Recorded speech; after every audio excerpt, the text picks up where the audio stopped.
Museveni bwe yali alwana okujja wano teyagendako ku front line kuba mundu kituufu gwe bakugambye nti eyakuba essasa erisooka ye president wa Uganda yali General Tumwine ye Africa president yandigambye yakuba essasa erisooka eryanula eggwanga yaba abeera president kiti walinga era juzi nalabanga awo abamokinga awo yakomerawo awo kale twagala tumulabe nga ne family ye munoonye ku kisaawe ekoze eki you people let us act maturely.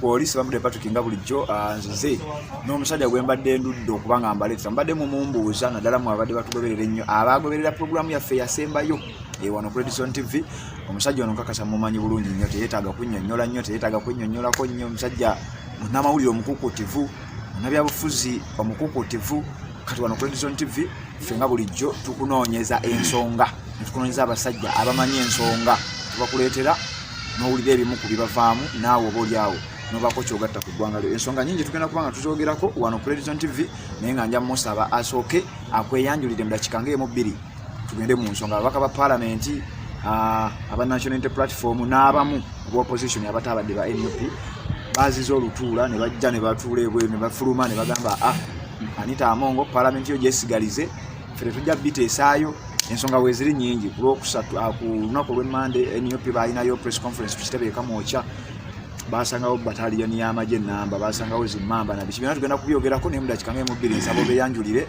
abatakumanyi kuba buli lunaku tubawo n'abapya tubeere nga tweyongerayo mu nsonga zaffe.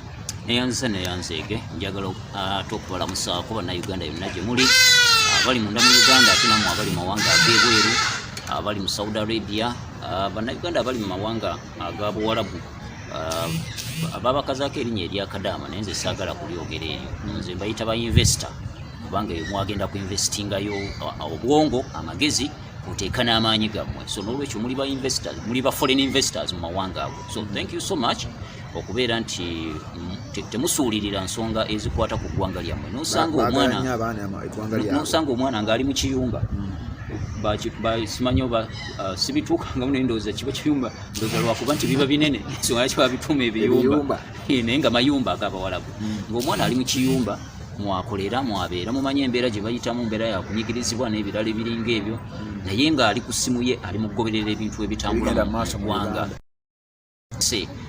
nti ngamu n'atakoma ku ekyo kugoberera bugoberezi n'awa amagezi n'ateeka kyeyiye n'atakomaawo abamu n'akwata ne ku katono ke bamusasula ke bamuwa n'agamba Red Zone Media mukole kino gundi mukulu Sebambuulidde Patrick genda onyweyo ekikupa ya soda ng'olina ky'omukoledde omutegeezezza ebintu ebitambula mwebale nnyo mwebalire ddala okubeera nti mwagala ensi yammwe gwe mutima gutwagala ogw'ensi mu Uganda ffe gye tuli ku ground tugenda kulwana okulaba nti tuteekawo obukulembeze obugenda okubasobozesa nammwe okudda amagezi ago ge muli mu kuinvestinga eyo amaanyi ge muli mu kuinvestinga eyo mu Saudi Arabia bali baakulaakulana dda muli mu baakulaakulana dda they are just exploiting us balina bye basobola okuba nga bakozesa ffe tukyezimba tukozesa amagezi ago n'amaanyi ago ffe okwezimba eno ewaffe mukomewo tuinvestinga ewaffe bw'oba okola mu kiyumba kikolemu ng'okola Masaka okola Mubende okola Kasanda nti nkola mu kiyumba ndi mu kiyumba ndi Kasanda wosobola okuva n'ogenda n'olambulako okujjajjaawo so si bino bye muli mu biyumba eyo nga obeera munda totambula tokola ki no we have to be free tetulina kubeera nga tuyisibwa nga nsolo mu mbeera efaananako bwetyo bagambe ne ku programu yaffe gye tugenda okuba nga gye tuteekateeka kubanga babadde nga bambuuza abantu abakugu be batusuubiza ssebo y'omu bw'omu ku bantu abo benaasuubiza abaana abo kubanga mbabaleetera era nga tugayagaya mu nsonga naye tukyateekateeka programu obudde bwayo ennaku kwe tulina ogikolera naye ndowooza naawe mu ddoboozi lyo bakakase nti tujja ku Edison TV programu eyo tugenda kugiteekawo babeere nga bagiraba bulungi nnyo bwe banaawulira nga gwabyogedde bajja gamba Edison TV teyatulimba Sebambuulidde Patrick teyatulimba so soke tugende mu nsonga zino zetumenyeemenye for the firstly njagala okuba nga nkwebaza nkimanyi olina ne gurupu gy'okola nayo nga Red Zone Media oba Red Zone TV mwebale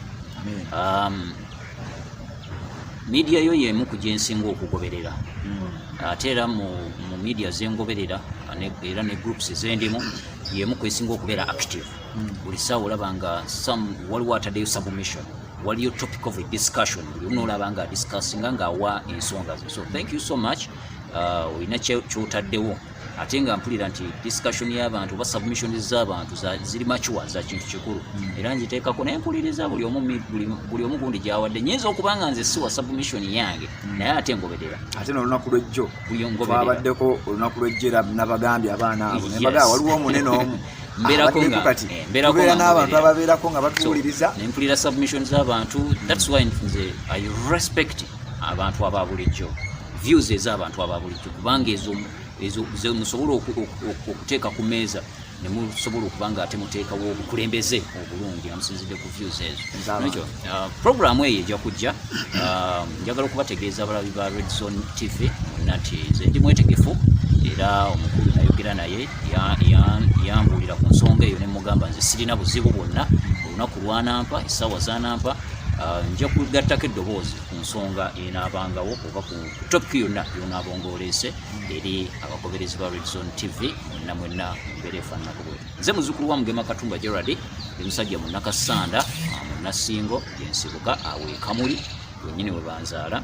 Akasanda ebizibu byerina ebizibu ebikwata ku ggwanga lyonna neggwanga lyonna byerina otuuka mu makubo otuuka ku bwavu ebyobulamu otuuka mu ddwaliro ly'ekasanda erya gavumenti ekivundu kikutandikira eri otuuka kugamba bingi bifaanagana navaayo nja kustandinga for my area as Kasanda naye ate at the same time standing for the entire country kubanga okulwanirira Kasanda yokka ebeera obulungi ng'abalala bonna bali bubi kiba tekimala bwe tunaabanga tulwaniridde ebyobulimi ewaffe Kasanda yes ne bibeera nga birungi nga banaibe ebyabwe tebiteredde ani agenda for to supplyinga n'ebirala ani agenda okutuwa akatale ak'ebintu byaffe bye tulima bye tugenda okukozesa enguudo zibeere ennungi ani agenda ffe tetusobola zikozesa ne tuzikyupayinga zonna neziggwayo bari tuba twetaaga effort so twagala ggwanga lyonna libeere nga likulaakulana libeere nga litambulira wamu.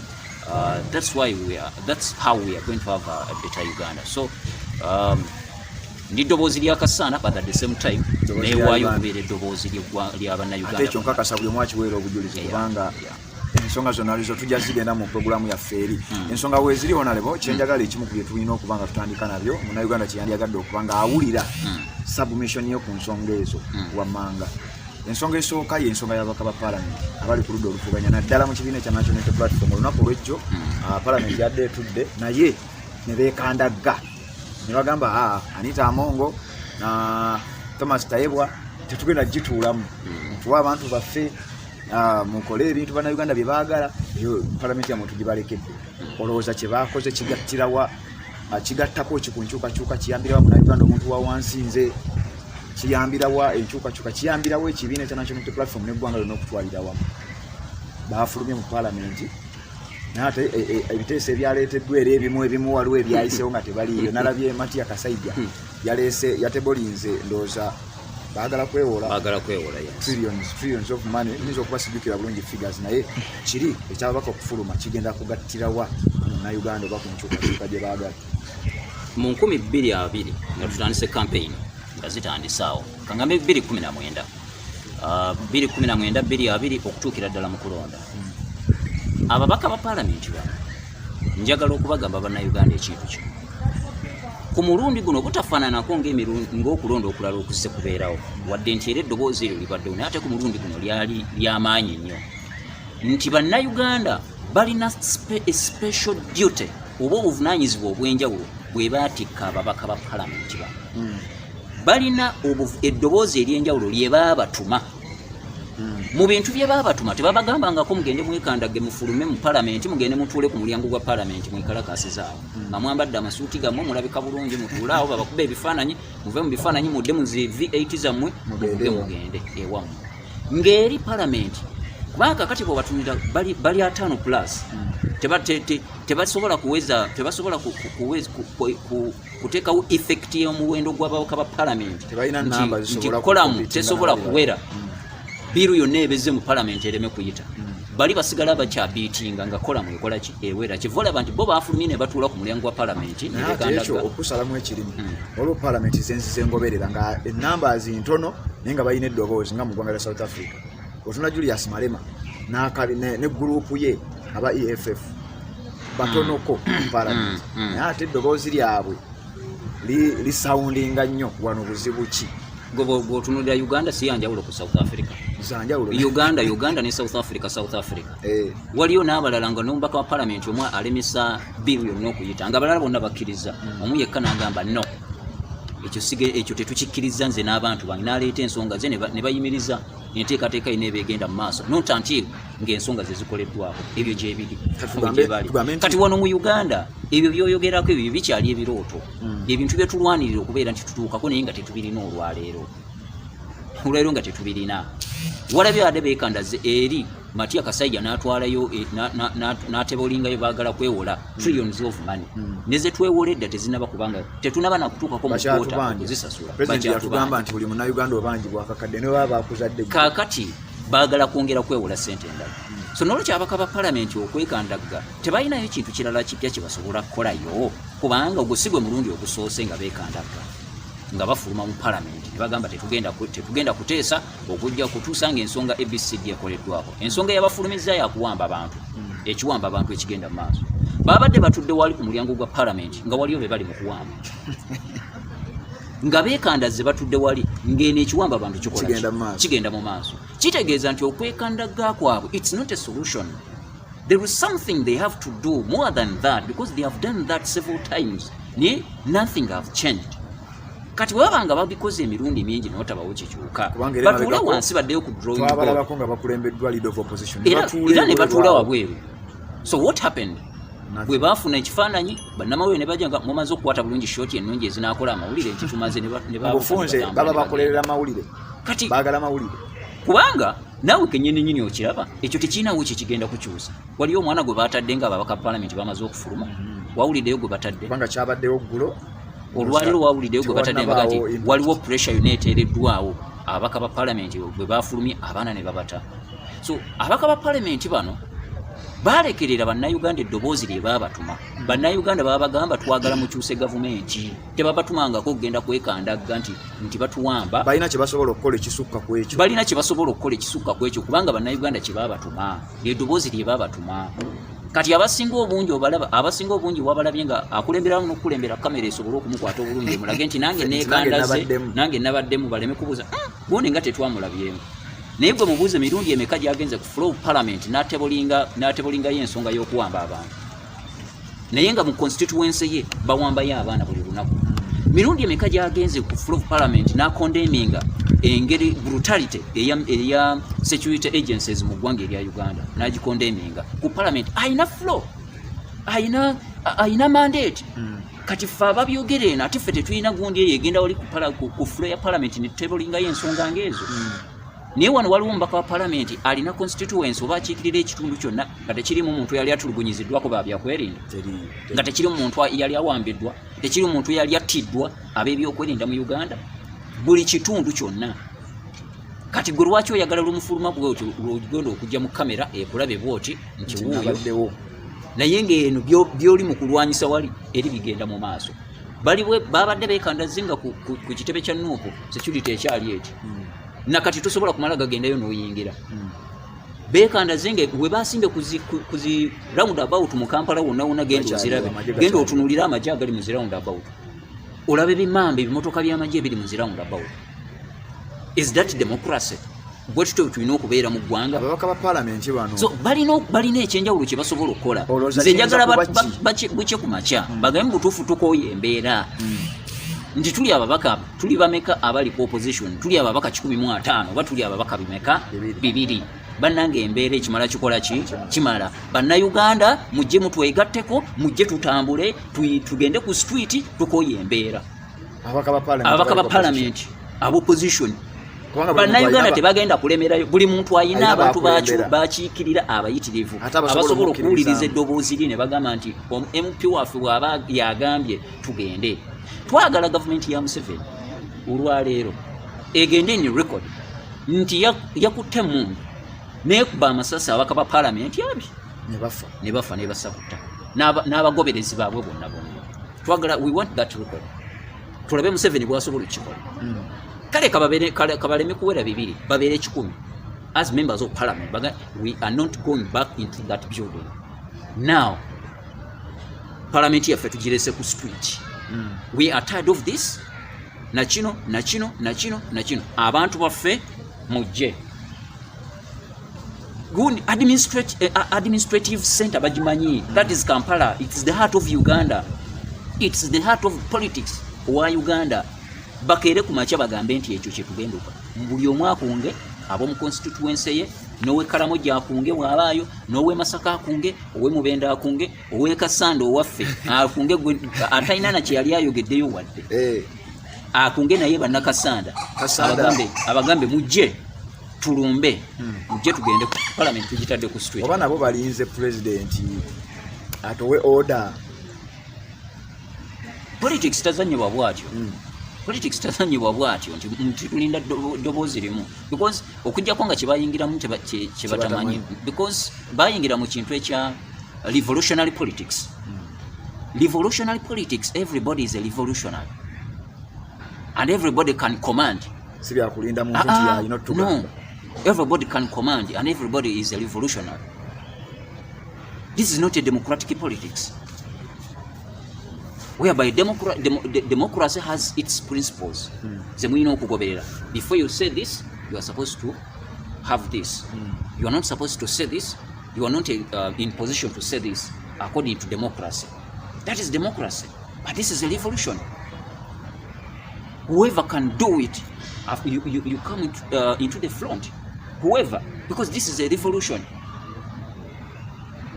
President naye abeera jali alinda naye bagenda okugoberera. Revolution temu frontinga president. No. President yandi badde abeera mabega. You have to protect him. Yali na kujja wano. Because ngamba wandi nyikizaawo nnyo kuba abantu beeta kumanya point. Because tulina 4 stages of a revolution. Incubation stage yesooka. Twakonera.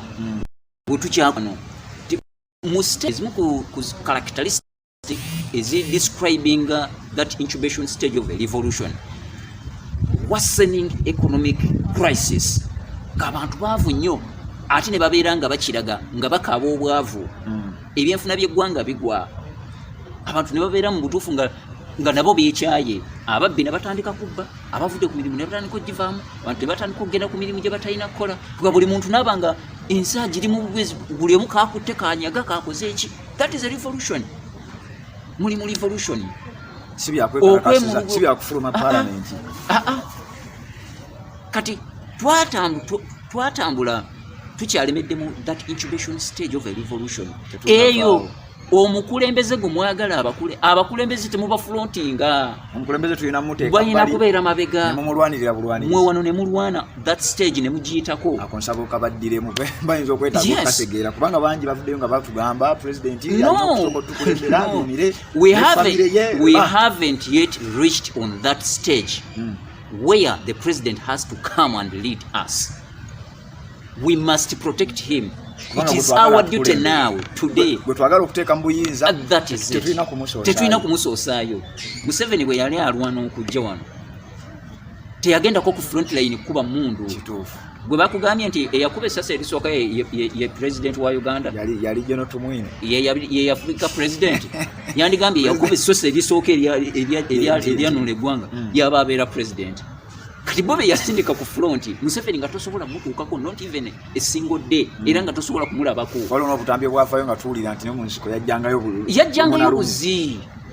Lumu na lumu nga tosobola mutuukako. Ye byakola bikolera backdoor. Wano ne bamuprotectinga. Singa yajja ku front line, Museveni najja ku front line n'akuba emmundu, singa si yafuga. Singa baamutadda. Kitegeeza gwe twagala, Bannayuganda gwe baagala abakulembere. Balina okusooka okumulwanirira. Ne bamuprotectinga. Yali mu kuwatchinga amanyi kye tulwanirira. Ayina vision eyo. Kati mmwe muyina okulwanirira vision eyo gy'alina. Kuba ye tasobola ate kugikulembeza mu mukulembeze ate bamugjewo. Now who is going to take over? Ani ayina vision eyo agenda ogitakinga over, agenda ojjonga. Singa tumusoosaayo, abasajja ne bamugjawo, kitegeeza revolution ebange. President ayina kujja ku stage gye tuyita recovery stage. That is the last stage, the 4th stage of a revolution. The last stage. The recovery stage. You are recovering whatever you have destroyed. You are recovering whatever that has been destroyed by the regime. the past regimes. Now onaze kakati awo muletera that vision ey'okuzimba Uganda. Vision bearer oyawaniridde vision yamu eya Uganda empya tumuleetera ne mugamba akati tandikira tulumaze entebe yeyo tandikira so si kumusoosa era nze mpulira nagamba president ali wadumire ajja atugamba ajja kulembere twagala tumulabeko ng'ali ku street walinga era juzi nalaba ngaawo abamoki ngaawo bwe yakomera waawo kale twagala tumulabe nga ne family ye munonye ku kisaawe ekoze eki. You people, let us act mature. Tuzanye politics ali mature. Tuzanye politics ali mature. In all countries ebyo bibaawo. Vision bearer agenda okutekinga up eggwanga ligende mu maaso abeera mabega. That is why gundi bwe bakolera ensobi Rwigema okufa kuba yalina okubeera president wa Rwanda.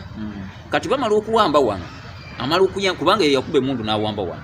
Museveni yakuba mundu kubeera Rwigema yali namba 2 wa Museveni era Museveni abakufa Rwigema yali agenda okubeera president wa wano naye nga Munyarwanda jukira yalina okubeera president wa wano.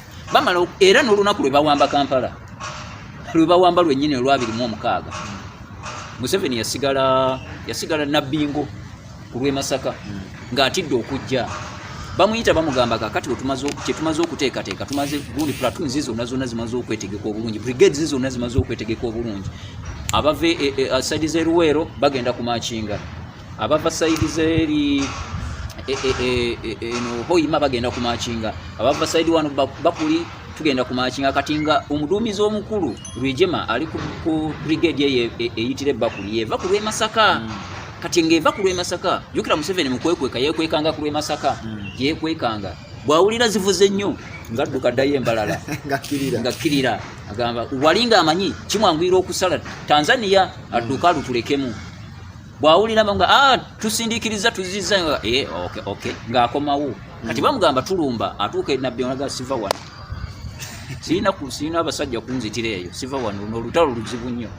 Rwigema n'amugamba nze ngenze oba kufa kanfe gwe njagala ondageyo akatambi nga bawamba Kampala nga bayingira we Bakuli nga kalimu Museveni nje okutasobola kafu yali Rwigema ye yawamba Kampala Museveni bamukwira sebo ekintu kiwedde mukakasa temunnimba akyawedde dda twatuttedde obuyinza n'alyokajja kakati bwe bamala wano amenye endagaano kubanga batuula wansi ne bakola endagaano mutuyambeko mu Banyarwanda bannaffe mutuyambeko tulwane tuwambe wano bwe tumala okuwamba wano tulumbe Rwanda olwe Rwanda waliyo ebiseera ebyo Bahabyarimana bamaze we babatiraawo biki baani bakayibanda ne bano baali bannayuganda kubanga baliwa baliwa Museveni yaliko mu government yo Kaguta yavaawa yazaala Museveni bamuzaala kiruhula tungamo nga gye yava kusinzira ku information gwe tumanyi Kagame bamuzaala wano Kagame ne Museveni tebamanyiganya nawulira Kagame n'Oluganda alufuwa muzibu mu Luganda. Kagame teyasomera wano bali bonna mu teyatendekerwa wano amagye yali takulira kigonde SI bali bagiyita ekitongole ekyo kati nga boolaba ISO ne CMI ekitongole ekikesi si yali akikulira wano mu Uganda yali munna Uganda kati si afuga e Rwanda eyo tuveeyo kati pointi gyebadde njagala okuleeta yino abagala okufuza president waabwe mbuyinza kati bwe bamala okuwamba wano kati Museveni tactically n'alyoka atega Rwigema akakodyo Rwigema amugamba kakati kati tugende ewaffe nawo tukole ki tuwambe. Museveni amugamba ate tutuuse wano ate tugende eri kukola ki amuwa obwa minisita. Rwigema n'akola statement n'agamba no we are not Ugandans, we are Rwandese, we fought to liberate Uganda and leave it to Ugandans, then we go and liberate our country, we were helping Ugandans. So me am going back to my country to liberate my country. Era abaana mulimu n'abajasa abaali ava mu Buganda ne bagamba ffe tugenda nda gwe baali bawuliriramu ne batambula. Rwigema yatambula n'agenda Masaka n'agenda mpaka Kagitumba ku lusozi baluyita Kagitumba eyo ng'oyise mu bitundu by'ekazo we basinzire Kagitumba n'ayita platoons zonna n'akuŋŋaanya abaana be bonna ne bayingira Rwanda mu nnaku ezi baali bamaze okumutta kubanga yakulemberamu ono ke Kakodyo ke yamulaga ke yamutega ye wano yali amutaddewo nga weaponi nti oba n'aba batta omukulembeze gwe baagala bajja kutta mu Rwejema not me kati wali ate musajja wattu ayingira akulemberamu kati mwe bannayuganda mwagala president akulembera abeere nga Rwejema kye mwagala tuizo kutuuka mu Uganda epyanga ate mufu nga mufu kati Rwanda tunulira bafuna president gwe yali alina kubanga abakulembera nga bwati bwe yalina okubakulembera nga bw'abakulembera leave alone the development gyataddewo n'ebirala ebiringa ebyo ebisobola okusaana mu lunaku olw'obukulembeze obwannakyemalira bw'otaddewo you build the country and then you build the dictatorship. Dictatorship is very, very, very, very, very dangerous because it can destroy the development that you have worked for 50 years. Just it destroys that development. Yes, within just say 1 week. So over dictator bubi nnyo osobola okuzimba eggwanga emyaka 50 buli muntu ng'ali eyagaza mu kulisaanyaawo kitwala wiikeegi nga byonna byozimba emyaka 5 oba dictator bubisaanyizaawo. So kati Kagame kyakola kyekiri e Rwanda Rwejema yali tasobola kufuga ggwanga eryo bwatyo. So kakati mu bannayuganda abalina that narrative nti tulinda president aduumire mpozi nga mwagala kumufuula nga bw'olaba Rwejema ayina kusigala nga ali mabega mmwe mumuyina okusaanyizibwawo nga tetutuuse mu Uganda butereevu. So kati abaka ba parliament bw'ogamba nti nabo bagamba balinde president aduumire balyoke bagende ku street. No, this is a revolution. Naye ayina kubeekangira wagamba what is going on? Bakikozi. Nga yongera kwekweka abantu ba bulijjo bano be bamu ku bantu be bandibadde bano balina okutambulirako be bagoberera be bamanyi. Sireza Munnayuganda atulaba awategeerewo bw'ati nti president tusooke tumuteeke ebbali. Alina kubeera bbali. Oyo tumanyi ddirwe tuli muyita. And he's not even supposed to interfere us. Atuleke. Ffe tugende bbeeya nnaku. Tukubagane n'abasajja. Fetulina kumutemera kubo tungaye kale jango oyite wano si agenda otulagira mbakube bwe muti no fetumanyi oba tukubanoka oba tukubaki oba tukubanki fetumanyi for us we know what to do. Kakati awo nga tufudde okubanga obudde ndaa butambulirira kase kirungi wooli ensonga ojja kubongera osiba malirayo eno gye bayita Redison TV atanaba kubanga osubscribinga nyongera okukujjukiza kira wansi awo olaba ekigambo subscribe awo subscribinge ku channel okwate ne kade akaka notification obenga tomisinga nsonga yonna ane ku Facebook ojja tusangayo TikTok gye tuli Twitter gye tuli nga Redison TV ate nga ne ku Instagram twalumbye edda gye tujja kubanga otusangayo Sebamudde Patrick nze ndi wano ane mugana wange Katumba Gerard gwe mumanyi obulungi ennyo essaawa waliwo ensonga y'ebyokwerinda ebyateekebwa ku kitebe kya National Unity Platform ku lunaku lwa independence olunaku lwa meefuga. Independence yandibadde etegeeza ki ngenda kusoma mwezi 9 omwezi ogw'ekumi bwe twafuna obwetwaze ate ne tulaba nga abantu Bishop baamukwata bamwambula yali agenda okusabira abali bagenda okubaako we basabira embeera bwekyo bwe yali era ndooza kyekyaviiriddeko n'ababaka ba palamenti bano okwekanga ekimu lyabaviiriddeko naye embeera eyo bannayuganda olowooza bayiga ki mu bintu nga bino nga bikolebwa ebintu ng'ebyo.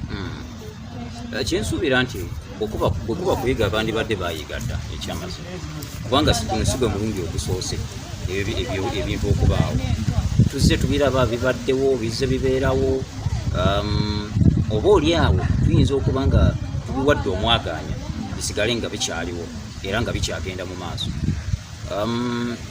Olaba occasions eziwerako ez'enjawulo tuzze tulaba deployments kwezi nga zikolebwa. Oba oli awo omuntu ayinza okukitwalira mu kifaananyi nti zikolebwa okusekiwalinga eggwanga oba okusekiwalinga oba okuuma emirembe olw'embeera oba olw'olunaku n'ebirala olunaku lukulu nnyo lwa meefuga pulezidenti ali kiti gumu wayinza okuba wabaagala okutabangula eddembe n'agamba kubanga ekyamazima amawanga otunulira mu byafaayo amawanga agasinza okubairamu obutabanguko batera nnyo okutagetinga ennaku bwezityo ennaku ez'omugaso ennyo mu ggwanga eryo batera nnyo okuzitagetinga ebiseera ebisinga obungi era ojja olabe nti n'abaana abatera okukola obulumbaganya naddala abatuddwabo batera nnyo okutagetinga amawanga mu nnaku ezo ez'okusanyuka zebamanyi nti bazitwala nga za mugaso nnyo nnyo gyebalaba nti mu Bulaaya batera nnyo okutega bomu mu biseera bya Christmas festive gundi ezo n'olida nti olunaku luno baadde bajaguza abatujju ne balumba wano ne bakola bwe bati n'ebirala ebiringa ebyo. So bamanyi bulungi nnyo nti olunaku olwo yes security ebeerawo bategese security naye focus yonna ebiseera ebisinga ebeera ku bikujjuko ebeera ku safeguarding before ebimu ebirala ne birekebwa tayo ne birekebwa ebbali n'ebirala ebiringa ebyo so wandisuubidde nti security eba etunuulidde ekyo however mu Africa it is different and in Uganda in particular it is different kyanjawulo ekigambo okujjako ng'ekigambo independence tetukimanyi independence means kitegeeza okubeera free okubeera nga gwe weesalirawo ekyokukola gwe weekolera amateeka ng'amateeka ago gakuwa ekyokukola gakusalirawo okozesa amateeka ago n'osalawo n'ebirala ebiri nga you are free it is freedom it means freedom nti wandibaddewo nga ntegeseeyo okusaba nti banaye lunaku lwa independence tutegese okusaba tusabire eggwanga nga mu free to do that as long as nti ekyo tekiri against independence gyetukolaki gyetulina ekyokuvaayo okubeera nti nze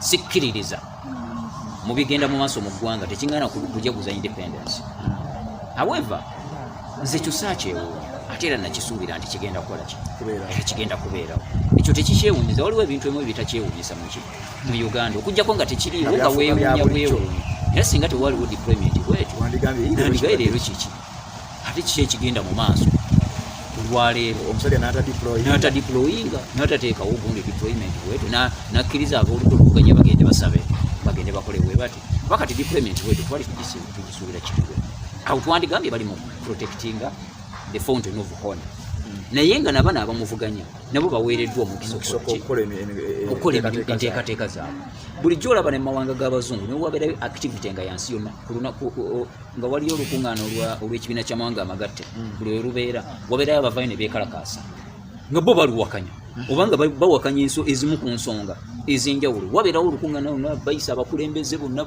bano ne bajja ne beekalakaasa kati ekyo kirinomo mu nsi yonna si buli omuntu agenda kusanyuka olw'okuba independence buluwagamba kankozesa olunaku luno okukungubaga lunaku lwakungubaga si lwakukolaki si lwakusanyuka however mu nsi mu mawanga mu ggwanga nga mutambulira mu nkola ey'obwannakyemalira omanyi nakyemalira yenna eggwanga alifugira ku factor gye tuyita fear mongering creating fear amongst the citizen okuteekawo okutya kati omuntu bw'atunuulira deployments ezifaananako bwe ziti bw'atunuulira ebintu bwe bityo kuba kati ebyo twabirabako ku kitebe ky'FDC enfunda eziwerako enajja nankungu watuuka nga wali nga tosobola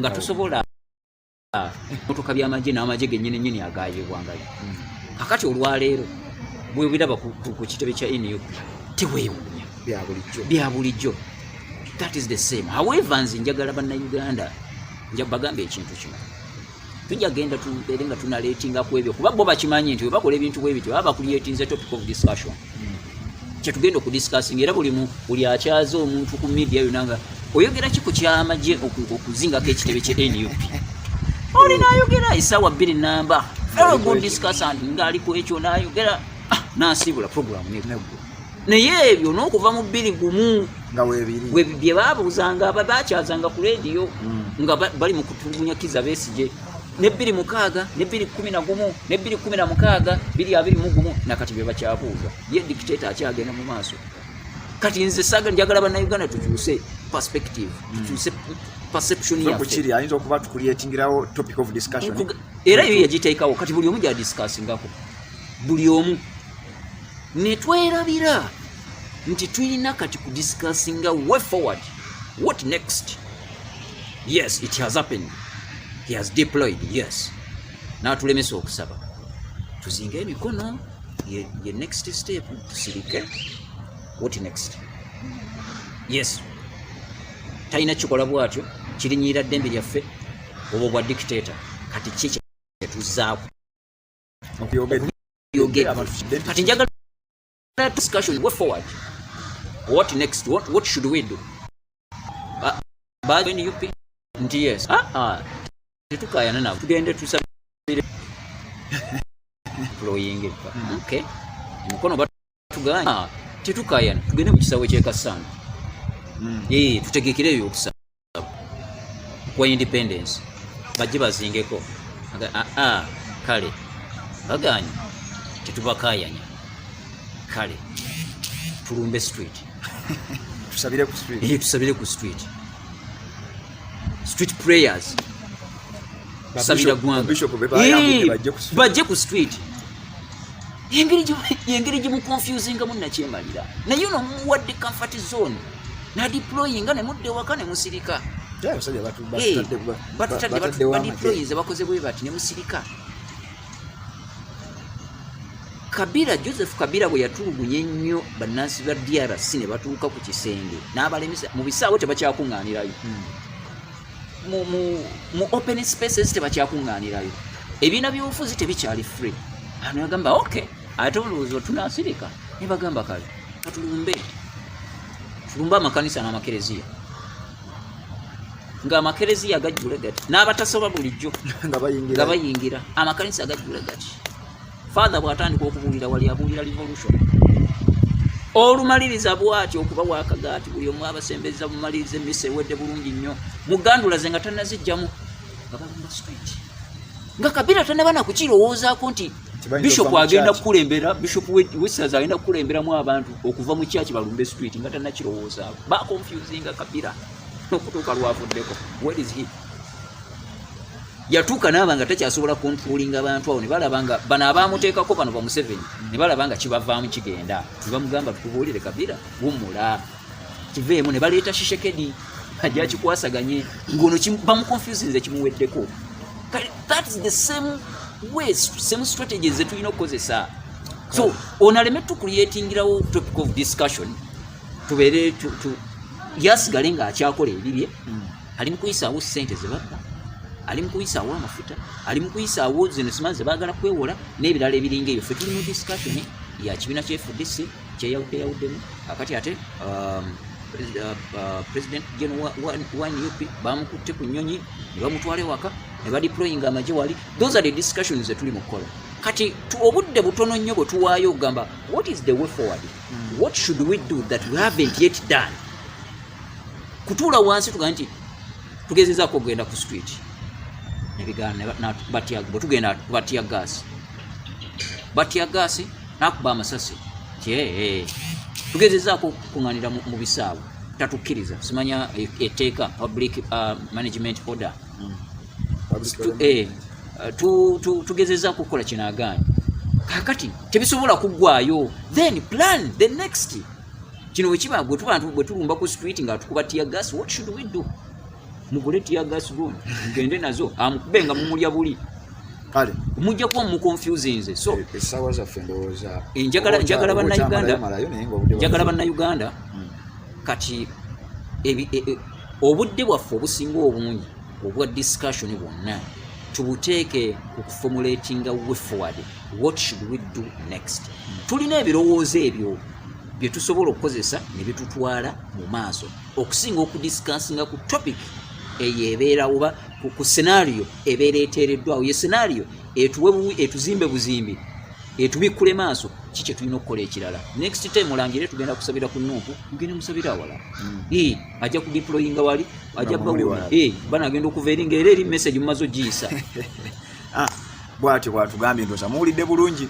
Bino si bigambo bya Redison TV, si bigambo byaffe abaguddukanya, bigambo by'abantu Ssekinoomu. Tubadde ne muganda waffe Katumba Gerard mumumanyi bulungi nnyo era nkakasa gwabaddeko otoyina kyomiisinze. Sibamulidde Patrick nze mbaddewo naye tujja kuba tuddanga naye nga mubadde nga mumutusaba abamwagala tugenda kubeeranga naye. Redison TV nze nakugamba tugenda banoonyezanga bemututuma betunoonya netubabaleetera. Seba abantu badde bakuntuma buli lunaku tuleetere Katumba tunoonyeze Katumba mumufunye era ngenda mubaleeteranga ajabbi bagamba mujabbiwulira kakati ndowooza mu ddakiika ng'emu bbiri abantu basiibule naye newe kampu kano waliwo yakambuuzizza lwakuba ate nze simanyi ebintu ebimu byenkalubiriro bireeta lwaki tetufuna abantu ngaabo mu paalamenti.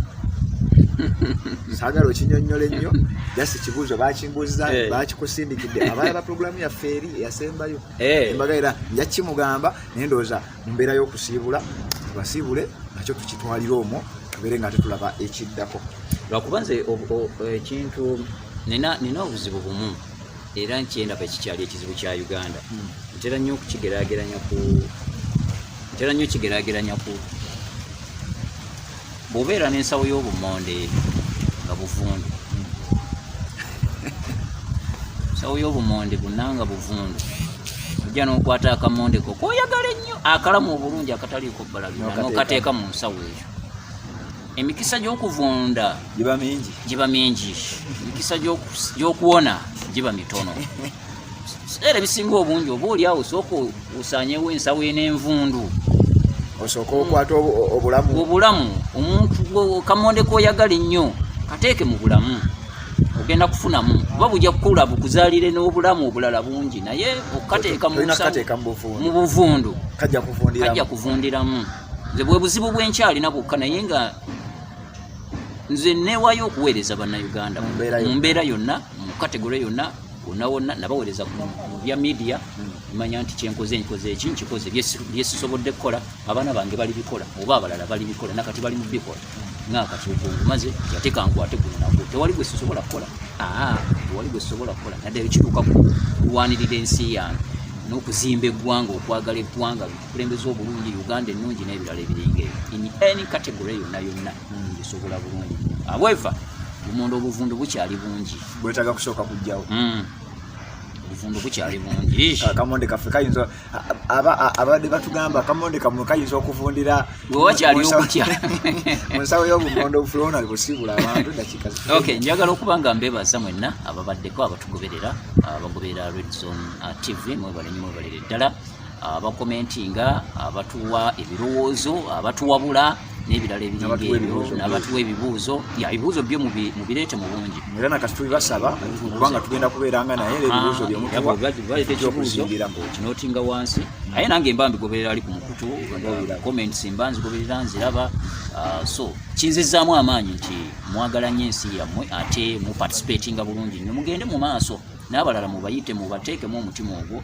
muve mu bino ebyate binkwatako ebyabufuzi ensiri everybody is a politician wonna wooli everybody n'omwana omuto eyakazaalibwa abeera politician era olaba omwana enkaba gyakaba nga bakakazaano kanakana kajja kuba kajasi kano nakana kajja kuba kannabyabufuzi kano omulaba so everybody is a politician and everybody is a potential politician victim or political victim so anything bwogamba nze I'm not a politician tebinkwatako but remember anytime you are a potential political victim entanda gyobasibiridde olwekyo atakitegedde abatajja buli omu munnabyabufuzi gwagamba nti toli munnabyabufuzi obiri okweyagala oba toyagala gw'otannaba kwezuula nti obiri naye ng'obiri kubanga at the end of the day ogenda kukosebwa ebyobufuzi okosebwa ebyobufuzi oba ofunamu mu byobufuzi either okosebwa oba ofunamu mu byobufuzi kati ng'ogamba nti nze siri munnabyabufuzi oba toli munnabyabufuzi kitegeeza tolina kubeera mu ggwanga lino bwetyo tulabise olunaku olwaleero kubanga mutambudde naffe Red Zone TV nga bulijjo